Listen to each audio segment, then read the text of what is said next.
نحمدہ و نصلی علی رسولہ الکریم اما بعد فاعوذ باللہ من الشیطان الرجیم بسم اللہ الرحمن الرحیم ما کان محمد ابا احد من رجالکم ولکن رسول اللہ و خاتم النبیین وکان اللہ بکل شیء علیما صدق اللہ مولانا العظیم ونفعنا و ایاکم بالآیات والذکر الحکیم۔ عزیز دوستو، آج کے جو حالات چل رہے ہیں اور آج کے جو معاملات چل رہے ہیں تو اس میں ایک عظیم مسئلہ ہے، اور وہ ہم دیکھتے ہیں کہ روز بروز کچھ ایسے معاملات ہو رہے ہیں جس سے اسلام، عالم اسلام اور مسلمانان پاکستان اور مسلمانان اسلام یعنی عالم کی تکلیف کا باعث بنتے ہیں یا ان کو دکھ دینے کا باعث بنتے ہیں۔ یہ معاملات بہت پہلے سے ہی چلتے آ رہے ہیں، اب پھر ان کا اعادہ ہوتا جا رہا ہے، بار بار نئی نئی شکل میں آتے ہیں، جس کو ہم رسول اللہ صلی اللہ علیہ وسلم کی شان میں گستاخی یا ختم نبوت کے اوپر حملہ اور اس طرح کے تمام جو اس سے متعلق جملے ہیں وہ آپ کو سننے میں ملتے ہوں گے۔ میں نے پہلے بھی کئی دفعہ آپ لوگوں کے سامنے گفتگو کی ہے کہ جس انسان کو اپنا مقام یہ سمجھ میں آ جائے کہ بحیثیت مسلمان اس کا کیا مقام ہے، تو پھر وہ گستاخی کی طرف جا ہی نہیں سکتا۔ لیکن المیہ یہ ہے کہ ہم جو جد و جہد کرتے ہیں، ہم جو درس و تدریس کرتے ہیں، اس میں مقام مسلم کو شاید اجاگر کرنا بھول جاتے ہیں، لوگوں کو یہ بتانا بھول جاتے ہیں کہ مسلمان ہونے کی وجہ سے آپ کو اللہ تبارک و تعالیٰ نے کس بڑے مقام کے اوپر رکھا ہے۔ اگر ہمیں وہ مقام سمجھ میں آ جائے تو پھر کبھی کوئی ایسا نہیں ہوتا کہ انسان کوئی گستاخی کی طرف معاذ اللہ جائے یا نبوت کے دعوے کی طرف چلا جائے یا اس طرح کی جہالت کی طرح حرکتیں کرے۔ جس طرح رسول کریم صلی اللہ علیہ وسلم کے لیے جو سورہ احزاب کی میں نے آیت تلاوت فرمائی، بڑی معروف آیت ہے جو ہر جگہ تلاوت بھی کی جاتی ہے، اور بالخصوص جب ہم فاتحہ پڑھ رہے ہوتے ہیں اس میں بھی اس آیت کو پڑھا جاتا ہے، اور جو لوگ ختم نبوت کے حوالے سے آپ نے دیکھا ہوگا تو یہ بڑے بڑے انداز کے اندر یہ بیان کیا جاتا ہے کہ اللہ تبارک و تعالیٰ نے فرمایا کہ ما کان محمد صلی اللہ علیہ وسلم ابا احد من رجالکم ولکن رسول اللہ، کہ جان لیں، مطلب یہ اعلان کر دو کہ محمد مصطفیٰ صلی اللہ علیہ وسلم جو ہے وہ کسی مرد کے باپ نہیں ہیں۔ تو اس پہ توضیحات موجود ہیں کہ رسول کریم صلی اللہ علیہ وسلم کی جو اولاد ہیں تو اس میں جو آپ کے جو فرزند تھے وہ وفات پا گئے، اس کے بعد سلسلہ جو ہے وہ جناب فاطمہ تو زہرا رضی اللہ تعالیٰ عنہ سے چل رہا ہے سلسلہ، تو اس لیے کہا گیا کہ کسی مرد کے باپ نہیں۔ یہ بالکل ٹھیک ہے۔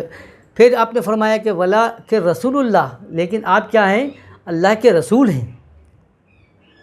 ما کان محمد ابا احد من رجالکم ولکن رسول اللہ و خاتم النبیین، اور نبی کریم صلی اللہ علیہ وسلم کیا ہیں؟ وہ دراصل نبیوں کے خاتم ہیں، کہ جنہوں نے یا جن کی وجہ سے نبوت کا کیا ہوا؟ خاتمہ ہو گیا۔ تو محمد مصطفیٰ صلی اللہ علیہ وسلم کسی مرد کے باپ نہیں، مگر کسی مرد کی اولاد تو ہیں، مرد کے باپ نہیں۔ مرد کے باپ نہیں تو اس کی توجیحات آپ کرتے چلے جائیں، اولیاء اللہ تو اس کو مزید اور احسن انداز میں اس کو لے کر جاتے ہیں اور اپنے طریقے سے کہتے ہیں کہ اس آیت سے یہ تفہیم بھی نکلتی ہے کہ پوری دنیا میں، پورے جہان میں جب رسول کریم صلی اللہ علیہ وسلم تشریف لے آئے تو اس جیسا کوئی مرد نہیں تھا۔ ما کان محمد ابا احد من رجالکم، مطلب اس جیسا کوئی مرد ہی نہیں ہے، کوئی ایسا مرد پیدا نہیں کر سکتا یا کوئی ایسا مرد پیدا نہیں ہوا جو رسول کریم صلی اللہ علیہ وسلم کی طرح ہو۔ پھر ولکن رسول اللہ، اور آپ رسول اللہ صلی اللہ علیہ وسلم جو ہے یعنی آپ اللہ کے رسول ہیں، باقی جتنے رسول ہیں وہ اپنی جگہ، لیکن رسول کریم صلی اللہ علیہ وسلم کا جو خاصہ، جو میں نے ہر دفعہ کہا کہ جب آپ کہیں کہ ایک نبی نے ایسا فرمایا، ایک رسول نے ایسا فرمایا، تو اگلا سوال ہمارے کیا ہوتا ہے کہ کون نبی اور کون رسول؟ لیکن جب بات کی جائے کہ رسول اللہ نے ایسا فرمایا تو ختم ہو گئی نا بات۔ سب کو، چاہے وہ عیسائی ہو، چاہے یہودی ہو، چاہے پادری ہو، کوئی بھی ہو، اس کو بولنا نہیں پڑتا کہ رسول اللہ کا مطلب کیا ہے، رسول اللہ کا مطلب کیا ہے کہ رسول اللہ صلی اللہ علیہ وسلم کی بات کی جا رہی ہے۔ وہی اعزاز، وہی القاب اللہ تبارک نے فرمایا کہ محمد کیا ہیں؟ وہ رسول اللہ ہیں، یعنی ایسا رسول بنا کر بھیجا ہے ہم نے، ایسا رسول بنایا ہے اس کو کہ جب آپ نے اس کا نام لیا تو دنیا کو پتہ چل جاتا ہے کہ ایک بات کس کی ہو رہی ہے۔ وہ خاتم النبیین، اور آپ صلی اللہ علیہ وسلم کیا ہیں؟ نبیوں کے خاتم ہیں، یعنی جن کی وجہ سے نبوت اب کیا ہوا؟ ختم ہو گیا۔ افسوس کیا ہے کہ لوگ اس کی توجیحات کرنا شروع کرتے ہیں، جنہوں نے فتنہ پیدا کرنا شروع کیا نا، اس میں کیا ہوا؟ بالخصوص اب آپ قادیانی طبقے کو اٹھائیں تو قادیانی طبقے میں تو قادیانوں کا جو بنیاد ہے وہ اسی آیت کو لے کر اپنی توجیہ کرتے ہیں۔ وہ کیا کہتے ہیں کہ خاتم النبیین کا کیا مطلب ہے؟ تو خاتم کہتے ہیں انگوٹھی کو، مہر کو۔ تو خاتم النبیین کا مطلب کیا ہوا کہ نبوت کے خاتم، مطلب اب جتنے نبی آپ سے پہلے آئے وہ سب آپ کی مہر سے آئے، یعنی آپ کی تصدیق سے آئے۔ ہم بھی مانتے ہیں، لیکن کیا کرتے ہیں پھر وہ کہتے ہیں کہ اب اس کے بعد جو نبی آئیں گے معاذ اللہ وہ بھی کیا ہوگا؟ رسول کریم صلی اللہ علیہ وسلم کی مہر سے آئیں گے۔ اس لیے خاتم کا مطلب جو ہے وہ فتح کے ساتھ لگا ہوا ہے، تو اس کا مطلب ہے وہ مہر ہے۔ تو مہر کا مطلب ہے اب جتنے بھی نبی آئیں گے وہ سب رسول کریم صلی اللہ علیہ وسلم کی مہر سے آئیں گے۔ تو اس لیے چاہے وہ مرزا صاحب ہوں یا فلاں صاحب ہوں یا فلاں صاحب ہوں، جو بھی ہوں گے وہ نبی آتے رہیں گے، اور وہ کیا ہوگا کہ وہ رسول کریم صلی اللہ علیہ وسلم کی مہر سے آئیں گے، ان کے امتی نبی بن کر آئیں گے۔ تو یہ ایک فتنہ پیدا کیا گیا کہ لوگوں کے ذہن میں یہ ڈالا جائے کہ نبوت کا دروازہ بند نہیں ہوا۔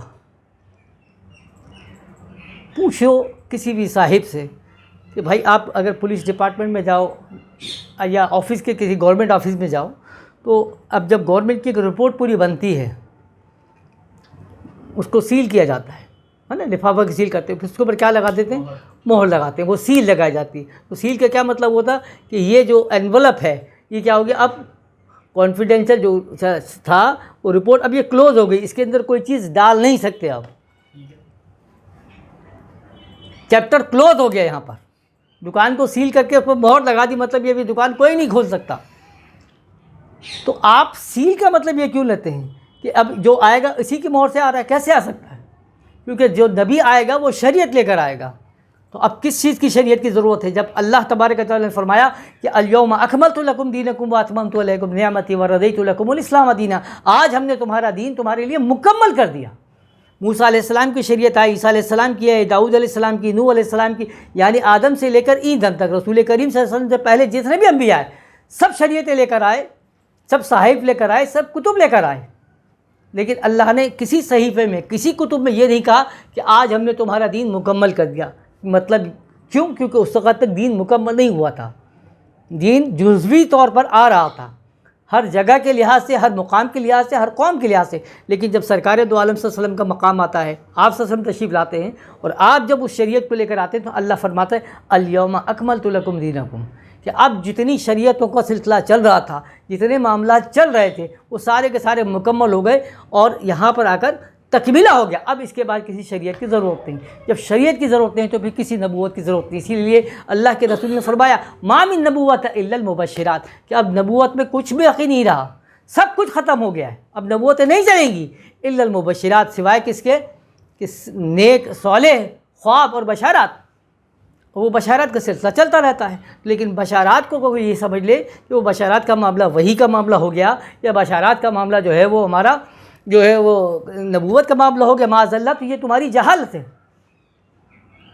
ابھی ریسنٹلی ایک واقعہ ہوا کہ وہ جو پشاور میں مار دیا ایک بچے نے، ایک شخص کو مار دیا جس کا دعویٰ تھا کہ وہ نبی ہو گیا۔ کیا ہو گیا؟ نبی ہو گیا، کیونکہ اس کو اپنا مقام نہیں سمجھ میں آیا۔ جہالت ہے نا، اس کو اپنا مقام سمجھ میں نہیں آیا۔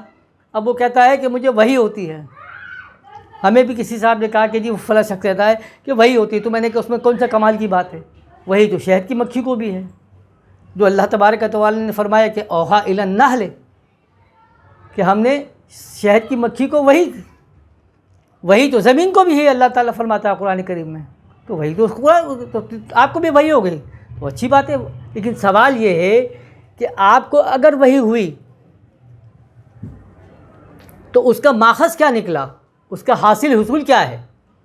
کیونکہ اگر اللہ تعالیٰ کی طرف سے وہی ہے، اللہ تعالیٰ کی طرف سے آپ کو وہی ہے، تو وہ لے کر کہاں جائے گی؟ آپ کو اللہ کی طرف ہی لے کے جائے گی، اللہ کے دین کی طرف لے گی۔ جس طرح اوحا الی النحل جب کہا کہ ہم نے شہد کی مکھی کو وحی کی، تو اللہ نے شہد کی مکھی کو جو وحی کی، تو اس وحی کے پروسیس سے ہوا کیا کہ شہد کی مکھی نے ہر پھول کے اوپر جا کر اس کا رس چوسا، اور اس کے رس چوسنے کے بعد اسے شہد بنایا، اور جب شہد بنایا تو اللہ تبارک و تعالیٰ نے فرمایا کہ شفاء للناس، یہ کیا ہوا؟ تمام انسانوں کے لیے اس میں کیا ہے؟ شفا موجود ہے۔ یہ وہی ہے جو اللہ نے مکھی کو کی، جس نے کیا کیا؟ تمام اچھائیوں کو جمع کیا اور ان کو جمع کر کر ایک شہد بنایا، اور شاہد بنا کر تمام انسانوں کے لیے پیش کیا کہ تم اس سے فائدہ اٹھاؤ۔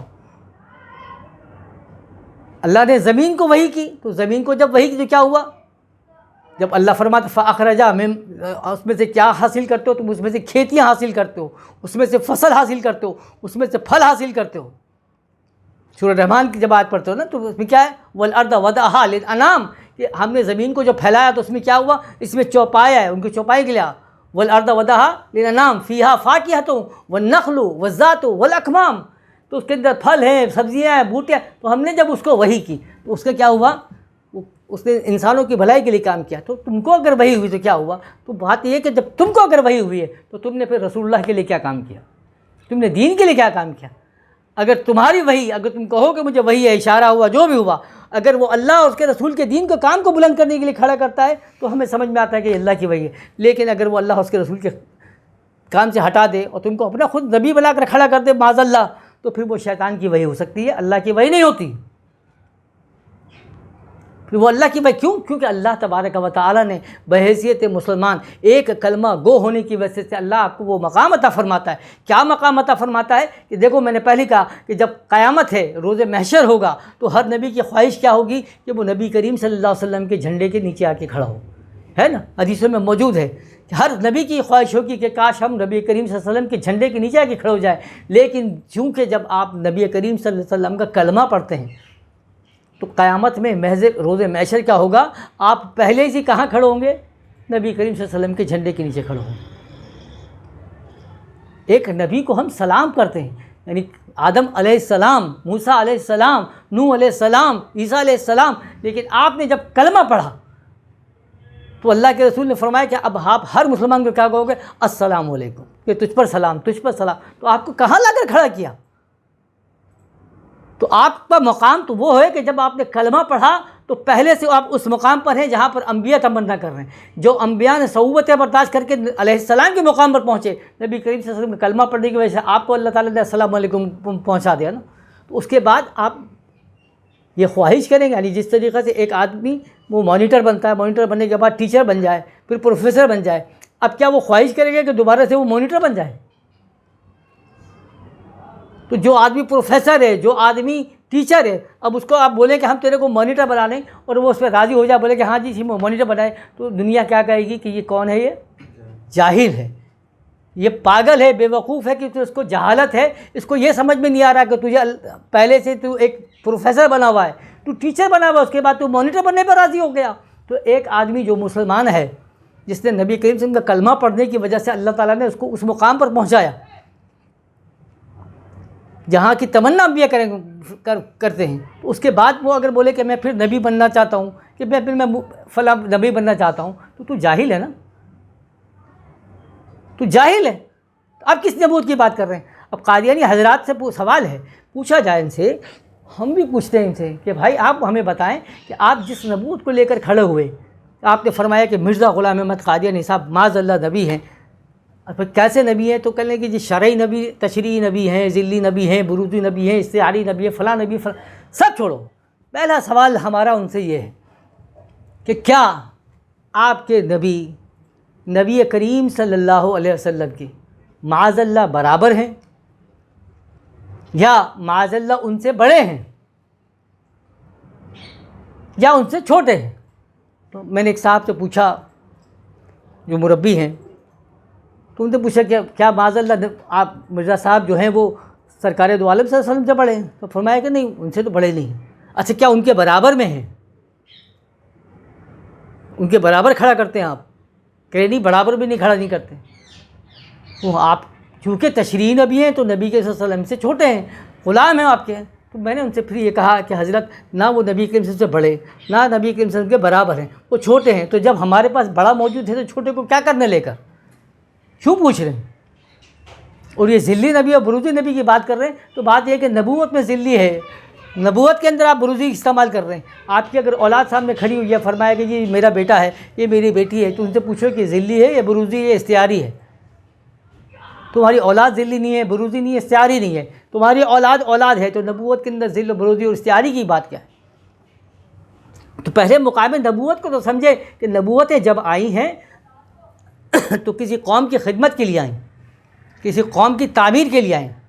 میرے مرشد مولا حضرت قبلہ عالم فرماتے ہیں کہ ہوئی ختم نبوت ہے ان نبی پر، نہ ہوگی یہ نعمت اب جاری کسی پر.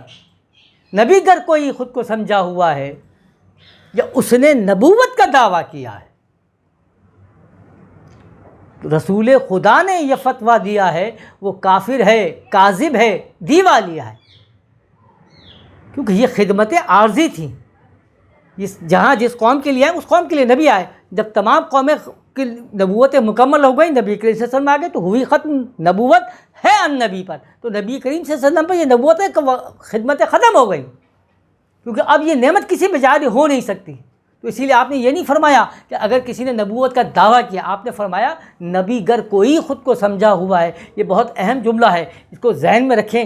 یہ سمجھیں کہ کتنی امپورٹنٹ بات کی ہے کہ ایک بات کیا ہے کہ ایک شخص ہے وہ نبوت کا دعویٰ کرتا ہے، وہ کھڑے ہو کے دعویٰ کرتا ہے تو وہ سب کے سامنے فوکس ہو گیا نا، سمجھ میں آ گیا کہ بھائی سے نبوت کا دعویٰ کیا، آپ نے اس پہ فتویٰ لگا دیا. تو آپ فرماتے نہیں، یہ تو بہت دور کی بات ہے.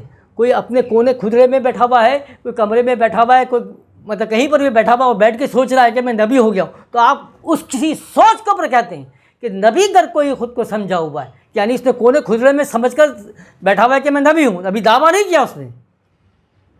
تو آپ تو اس کو بھی پکڑتے ہیں کہ نبی گر کوئی خود کو سمجھا ہوا ہے یا اس نے نبوت کا دعویٰ کیا. کیونکہ سیکنڈ اسٹیج آتا ہے نبوت کا دعویٰ کرنے کا. پہلا اسٹیج کیا آتا ہے؟ اس کے دماغ میں خناس بھرتا ہے، دماغ میں فتنہ پیدا ہوتا ہے کہ میں نبی ہو گیا ہوں. تو آپ نے تو وہیں پر اسٹاپ کر دیا، بلاک کیا کہ آپ کی سوچ اگر یہ پیدا ہوگی کہ میں معاذ اللہ نبی ہوں. کیونکہ یہ واقعات ہے نا، اب لوگوں کو خواب آتے ہیں، بشارات آتے ہیں، نیک لوگوں کو آتے ہیں، لیکن ان کی تفہیم سمجھ میں نہیں آتی. ایک بزرگ کے خواب میں آتے ہیں، ان کو بار بار موسیٰ علیہ السلام پکارے جاتے ہیں، اے موسیٰ اے موسیٰ اے موسیٰ. آپ پریشان ہوئے کہ آپ نے کہا کہ شاید موسیٰ علیہ السلام تشریف لائیں. پلٹ کر دیکھا تو کہیں پر کوئی موسیٰ نہیں، اب تنہا تھے. 2 دفعہ خواب آیا، تیسری دفعہ خواب آیا، اپنے مرشد کی خدمت میں پہنچے کہ حضرت یہ مسئلہ ہے، یہ معاملہ ہے کہ مجھے بار بار اللہ تبارک و تعالیٰ موسیٰ کہہ کے پکارتا ہے. میں نے پلٹ کے دیکھا تو کہیں موسیٰ نہیں. تو یہ کیا معاملہ ہے؟ تو وہ اللہ کے ولی ہے نا، ان کو پتہ ہے کہ اس کی تفہیم کے حوالے سے کیا گفتگو ہے. ایسا نہیں کہ کہہ دیا کہ جاتے اللہ تعالیٰ کو موسیٰ پکارتے تو موسیٰ علیہ السلام ہو گیا معاذ اللہ. نہیں، آپ نے فرمایا کہ اللہ تجھ سے وہ کام لینا چاہتا ہے جو موسیٰ علیہ السلام سے کام لیا. کہ جس طرح موسیٰ علیہ السلام فرعون کے دربار میں جا کر کلمہ حق بلند کیا تو اللہ یہ فرماتا ہے، اللہ تجھے مخاطبت کر رہا ہے کہ تیرے اندر وہ صلاحیت موجود ہے کہ اٹھ اور موسیٰ علیہ السلام کی طرح کام کر. ایسا نہیں کہ آپ کے کھڑے ہو کے بولنا شروع کر دیں کہ جی ہم تشریع نبی ہیں، فلاں نبی ہے، فلاں نبی ہے. تو میں نے کہا کہ ذلی بروزی استعاری جب تمہارے اولاد نہیں ہو سکتی تو نبوت کہاں سے ہو سکتی؟ کیوں مسلمانوں کے مقام کو تم چھوٹا کرتے ہو؟ جب اللہ تبارک و تعالیٰ نے ہمیں نبی کریم صلی اللہ علیہ وسلم کی صورت میں ایک ایسا مطلب وجود عطا فرمایا جس نے ہمارے مقام کو بلند کر دیا، آپ اس کو پھر گھٹا دیتے ہو اور پھر کسی مسلمان کو بولتے ہو کہ فلاں نبی بول کے نیچے گرا دیتے ہو. تو یہ ظلم کرتے ہو تم. اور اس ظلم کا ہوتا کیا ہے خاصہ؟ وہ یہی خاصہ ہوتا ہے کہ جو آج کل ہو رہا ہے نا، کوئی نہ کوئی اٹھ کر رسول کریم صلی اللہ علیہ وسلم کی شان میں گستاخی کرے گا، کوئی آ کے نبوت کا دعویٰ کرے گا. اچھا، اب جب نبوت کا دعویٰ ہوتا ہے تو ہوتا کیا؟ دیکھو، وہ صاحب پکڑا گیا، کوئی بھی بندہ پکڑا جاتا ہے، پھر اس کے اوپر ٹرائل ہوتا ہے، کیس ہوتا ہے، تو سب سے آخر میں بول دیتے ہیں کہ کیا بول دیتے ہیں کہ جی اس کا دماغی توازن ٹھیک نہیں، اس کا دماغی توازن. اب بچت کا کیا راستہ ہے؟ کوئی بھی کیس پکڑا جائے، کوئی بھی بندہ پکڑا جائے تو کیا ہوتا ہے؟ دماغی توازن خراب ہے. تو ہم ان لوگوں سے پوچھتے ہیں جو عوام کو بیوقوف بنا رہے ہیں، مسلمانوں کو بیوقوف بنا رہے ہیں کہ گدھے کے بچوں تم صرف اتنا بتاؤ کہ کوئی آدمی کا جب دماغ خراب ہوتا ہے تو وہ آ کے رسول کریم صلی اللہ علیہ وسلم کی امت میں آ کر وہ نبوت کا دعویٰ کیوں کرتا ہے؟ کبھی ہم نے سنا کہ کسی آدمی کا دماغ خراب ہو گیا اور کھڑے ہو کے بول رہا کہ میں چیف جسٹس آف پاکستان ہوں؟ ہم مطلب آئے نا تاریخ میں ایسے کیس بھی تو آئے کہ وہ جا کے جو ہے وہ عدلیہ کے سامنے کھڑا ہو جائے اور جا کے چیف جسٹس کی سیٹ پہ بیٹھ جائے، لوگ اس کو پکڑے تو بولے نہیں بھائی میں چیف جسٹس آف پاکستان ہوں. اور وہ چیف جسٹس آف پاکستان تھے، ان کا ٹائم مکمل ہو گیا، آج سے چیف جسٹس آف پاکستان میں ہوں. کبھی آپ نے سنا کہ کسی آدمی کو دماغ خراب ہو گیا ہو اور وہ پارلیمنٹ ہاؤس میں چلے جائے اور بولے آج سے پرائم منسٹر میں ہوں، یا اللہ پرائم منسٹر ختم، اللہ تعالیٰ نے مجھے فرمایا کہ آج سے پرائم منسٹر تم ہو، اس کو بھگاؤ یہاں سے. کوئی آ کے کھڑا ہو کے بولتا ہے کہ میں چیف آف آرمی اسٹاف آج سے میں ہوں. تو جس کا بھی دماغ خراب آتا ہے وہ نبیوں کے کیوں بدعویٰ کر دیتا ہے؟ اس کا مطلب ہے پھر دماغ خراب نہیں ہوتا اس کا. وہ صرف کیا ہے، مسلمانوں کے جذبات سے کھیلنا ہے، مسلمانوں کے جذبات کو ٹھیس پہنچانی ہے، تاکہ یہ دیکھا جائے کہ مسلمانوں کے اندر ایمان نبی واقعی ہے یا نہیں ہے، ان کو ختم نبوت سے کتنا پیار ہے۔ ورنہ دماغ خراب ابھی ہے نا، کسی کا دماغ خراب ہو، میرا دماغ خراب ہو جائے اور میں جا کے اعلان کر دوں کہ بھائی آج سے چیف جسٹس آف پاکستان میں ہوں یا آج سے پرائم منسٹر آف پاکستان میں ہوں، کھڑے ہو کے میڈیا پہ اعلان کر دوں، تو دیکھو شام تک آ کے میرے کو تمام ایجنسیز آ کے سمجھا دیں گی کہ میرا دماغ کتنا خراب ہے، کتنا صحیح ہے نا۔ لیکن رسول کریم صلی اللہ علیہ وسلم کی شان میں کوئی بکواس کرتا چلا جائے اور آپ بولیں کہ نہیں اس کا دماغی توازن ختم، اس کو پوچھو جو بول رہا ہے کہ دماغی توازن خراب ہے، کہ یہ دماغی توازن اس کا اسی لیے خراب ہو گیا کہ وہ آ کے نبوت کا دعویٰ کرے، وہ آ کے رسول کریم صلی اللہ علیہ وسلم کی شان میں گستاخی کرے، وہ آ کے رسول کریم صلی اللہ علیہ وسلم کے خاکے بنائے، تو اس کا کہیں اور دماغ کیوں نہیں خراب ہوتا؟ آپ یورپ میں چلے گئے نا، تو یورپ کے اندر آپ نے دیکھا ناروے میں ہوا، فلاں میں ہوا کہ کارٹون بنانے گئے۔ ابے بھائی تم کارٹون بنا رہے ہو تو سوال یہ کہ تم عیسیٰ علیہ السلام پہ بنا کے دکھاؤ نا کارٹون کبھی، تمہارا وہاں دماغ کیوں نہیں خراب ہو رہا؟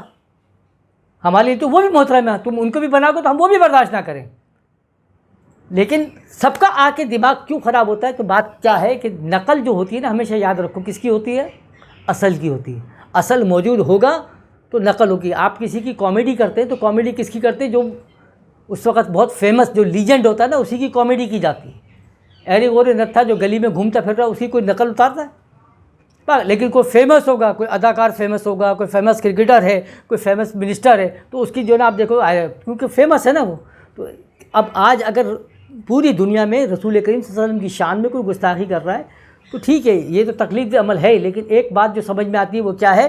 وہ یہ ہے کہ اس کو مطلب ہے کہ دنیا جانتی ہے کہ اب جو دور ہے اور جو آنے والا دور ہے اور جو قیامت تک دور رہے گا، وہ وجود اسی وجود کا چلنے کا ہے، اسی کا دین چلنے کا ہے، اس لیے اس کی گھبراہٹ ہے۔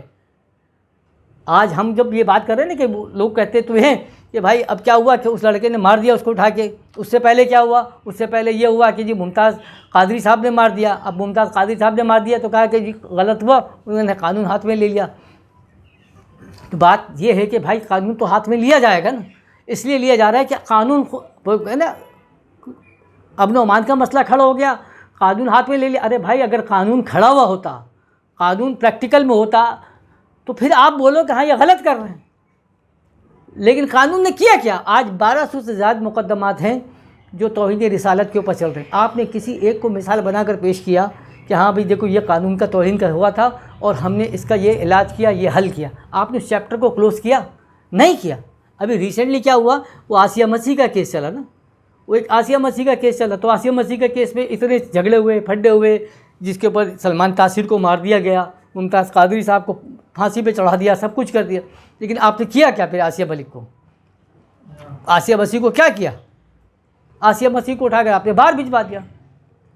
تو آج تو ہو یہ رہا ہے کہ ہر وہ شخص، ہر وہ وجود، اب انہوں نے کھیل بنا دیا لوگوں نے کہ جن کو کھانے کو کھانا نہیں ہے، کھجانے کو نہیں ہے، تو وہ ایک یہ تھوڑی سی پھلجڑی چھوڑتے ہیں توحید رسالت کے حوالے سے، تاکہ کیا ہو کہ وہ عالمی میڈیا، عالمی لوگ ان کو سپورٹ کر کے باہر بلائیں، ان کو گرین کارڈ مل جائے، ان کو وہاں کے نیشنل میں بٹھا ہے یہ، کیونکہ آسیہ مسیح کے کیس میں بھی اٹھا کے دیکھو کہ کہاں کی تھی وہ، کھیتوں میں کام کرنے والی، بچوں کو پہنانے کے کپڑے نہیں تھے، آج فرانس کے اندر بیٹھ گئی نا وہ جا کر، وہ ساری زندگی بھی کوشش کرتی تو کبھی فرانس نہیں پہنچ سکتی تھی، لیکن پہنچ گئی۔ تو ہم تو یہی کہتے ہیں کہ یہ بھی جو کچھ ملا تھا تو نبی کریم صلی اللہ علیہ وسلم کے صدقے میں ملا۔ تو آج 1200 سے زائد کیسز ہیں، لیکن ایک کیس کے اوپر بھی ہمارے پاس کہیں ہم نے مثال بنا کر پیش نہیں کیا۔ آج توہین رسالت کے اوپر جو قوانین نافذ بنائے گئے، اس کے اوپر کہیں پر آپ دیکھیں کوئی پریکٹیکل ہوا نہیں ہوا۔ پھر ہم یہ شکایت کرتے ہیں کہ لوگ جو ہے اس طرح کے، ابھی پھر دیکھو ابھی صرف سمپل ابھی اتنا معاملہ ہوا ہے کہ اس لڑکے کا جو معاملہ ہوا کہ ابھی پشاور ہائی کورٹ میں اس نے اگر مار دیا، تو ابھی ایک ہفتہ بھی نہیں گزرا نا اس کیس کو، لیکن ابھی آپ دیکھو پھر کیا ہو گیا، پھر یہ ہوا گیا کہ جی وزیر مینشن مسجد کے اندر، لاہور کے اندر وزیر مسجد میں پھر کیا ہوا، گانا پکچرائز کر دیا گیا۔ تو پاکستانی فلم کی کوئی اداکارہ ہے، آج کل میں پڑھا کوئی صبا قمر اور کوئی اور ان کا ہیرو ہے کوئی، وہ انہوں نے مل کر جا کر وہاں مسجد کے اندر جو ہے وہ گانا پکچرائز کیا، پتہ نہیں تو اب ہوا نہیں، یہاں لاہور کی مسجد میں اب یہ ہوا، اب مسجد میں پرمیشن بھی لی گئی، تو جس نے پرمیشن دی آج اس کو کوئی پوچھنے والا ہے کہ بھائی تم نے پرمیشن کیسے دی؟ ان خبیثوں کو یعنی یہ احساس نہیں ہے، جنہوں نے پکچرائز کیا ان کو بھی احساس نہیں ہے کہ تم کو اللہ کا گھر ہی ملتا ہے یہ حرکتیں کرنے کے لیے۔ تم بھلے ناچ گانا کر رہے تھے، ڈرامے کی ریکارڈنگ کر رہے ہو، کچھ کر رہے ہو، تو یہ مسجد تم کو مل گیا، تو کوئی شرم حیا ہے؟ تو تم کیا چاہتے ہو مسلمانوں کے ساتھ؟ تو صرف کیا ہے مسلمانوں کے جذبات. ابھی حالانکہ پتہ ایک ہفتہ پھر کوئی اٹھے گا اور ان کو قتل کر دے گا، مار دے گا، تو پھر آپ کہو گے کہ جی مسلمان جو ہے اس طرح کے بدتمیز ہیں. یعنی تم مسلمانوں کے ساتھ سارے معاملات کرو، سب کچھ کرو، ان کے جذبات کو ٹھیس پہنچاؤ، پھر کوئی کھڑا ہو کر اگر مارے گا، قتل کر دے، تو تم اس کو کہو کہ یہ دہشت گرد ہے یا انہوں نے قانون کا ہاتھ میں لیا. بہت افسوس ہے.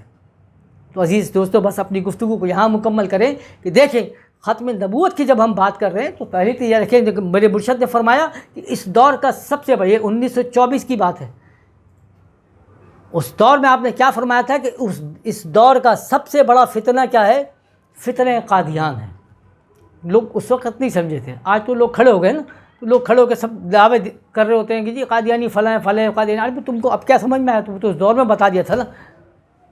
اس دور میں آپ نے بتا کیوں فتنہ قادیان ہے. تو صرف اتنا نہیں کہ نبوت کا معاملہ کھڑا ہو گیا، بات یہ ہے کہ یہ جو سلسلہ انہوں نے چلانا شروع کیا ہے، جو پروموٹ کیا نا کہ تشریع نبی اور فلاں نبی، غیر تشریع نبی، تو ذیل نبی، بروز نبی، جو نبی آئے گا تو اس کی مہر سے، یہ سوچ جو دی ہے وہ کیا ہے؟ نئے نئے فتنوں کو جنم کرے گی. اب یہ ہوا آج دیکھو غامدی صاحب کا بیان آ رہا ہے، انہوں نے اس کو کوٹ کرنا شروع کر دیا، فلاں کا بیان آ رہا ہے، فلاں کا آ رہا ہے. تو اب کیا ہے؟ یہ صرف ایک دروازہ کھولا گیا اس فتنے کا. مقام میں مسلم کو گھٹانے کی کوشش کی گئی ہے. سرکار دو عالم کے مقام کو تو کیا کریں گے آپ؟ ان کو تو کچھ نہیں کر سکتے نا. ورفعنا لک ذکرک کا جو اللہ کے رسول نے وعدہ اللہ نے فرمایا کہ میں حبیب کا تذکرہ تو میں خود کرتا ہوں، اس کا ذکر تو میں خود بلند کروں گا. تو اس کے مقام کو، سرکار کے مقام کو تو کوئی نہیں گھٹا سکتا. لیکن آپ مقام مسلم کو گھٹانے کے لیے یہ جو فتنہ آپ نے شروع کیا ہے، جس کو فتنہ قادیان کہا گیا، اس دور کا سب سے بڑا فتنہ ہے. اس دور کے اندر اگر اس بات کو رد کیا جاتا، لوگوں کو سمجھایا جاتا ہے کہ مقام مسلم کیا ہے، لیکن نہیں کیا. آج ہم نے شان رسالت کے اوپر جو گستاخی کر رہے ہیں اس کو کہیں نہیں روکا گیا. تو میں درخواست کروں گا تمام ارباب اختیار سے کہ خدا کے واسطے اس معاملات کو آپ سنجیدگی سے لیں. جس طریقے سے مسلمانوں کے جذباتوں کو ٹھیس پہنچائی جا رہی ہے، کہیں ایسا نہ ہو کہ پھر ہر آدمی جو ہے اسی طرح عاشق رسول بن کے کھڑا ہوگا اور پھر وہ معاملات انارکی کی طرف چلے جائیں گے. اور میں علماء کرام سے بھی اس بات کی درخواست کروں گا جو ممبروں کے اوپر بیٹھ کے اپنی ڈیوٹی انجام دیتے ہیں کہ خدا کے واسطے لوگوں کو مقام مسلم سمجھائیں، ان کو بتائیں کہ سرکار کا کلمہ پڑھنے سے اللہ تبارک و تعالیٰ نے تمہارا کون سا مقام رکھا ہے اور کس مقام پہ تم کو فائز کیا ہے. قادیانیوں کو کافر کہنا یا فلاں کو کافر کہہ دینا یا ان کے خلاف گالیاں دے دینا، تو ہم تو کافی عرصے سے بولتے ہی آ رہے ہیں، تو اس سے کوئی فائدہ ہے؟ آپ کو یہ بات سمجھانی چاہیے کہ کیوں یہ پاکھنڈ پھیلایا جاتا ہے اور اس سے نقصان ہمیں کیا ہے. رسول کریم صلی اللہ علیہ وسلم کی نبوت ہمارے لیے کیوں کافی ہے، کیوں اس کے بعد کسی نبوت کی ضرورت ہے؟ اس بات کو ہمیں بتانا ضروری ہے تاکہ لوگوں کو یہ پتہ چلے کہ ختم نبوت کا تقاضا جو ہے، میں نے پہلے ہی کہا کہ ختم نبوت کا تقاضا ہمیں سمجھ میں آیا کہ ہوئی ختم نبوت ہے النبی پر، نہ ہوگی یہ نعمت اب جاری کسی پر، کیونکہ اب یہ کسی پر بھی جاری نہیں ہو سکتی، کیونکہ نبوتیں جس کام کے لیے آئی تھیں وہ کام ہو چکا ہے. آج ہم اگر اپنے اس گفتگو کو صرف گالم گلوچ تک رکھیں گے تو ہمارے لوگوں کا جو ذہن، جو میچیورٹی ہے نا، وہ ہم نہیں پیدا کریں. تو ان لوگوں کے ذہن کو میچور کریں اور اللہ تبارک و تعالیٰ سے دعا کریں کہ اللہ تعالیٰ ان لوگوں کو توفیق جن کے نصیب میں لکھی ہے اللہ تعالیٰ نے توفیق عطا فرمائے. اور اگر ان کے دلوں میں، ان کے ذہنوں میں فتنہ ہے، مسلمانوں کو توڑنے کا فتنہ ہے، تو ان کو اللہ تعالیٰ ان کے انجام تک پہنچائے. بس اپنی گفتگو کو یہاں مکمل کرتے کہ اللہ تعالیٰ ہم سب کے حامی و ناصر ہو اور اللہ تعالیٰ ہم سب کو کامیابی اور کامیابی عطا فرمائے. وآخر دعوانا ان الحمد للہ رب العالمین.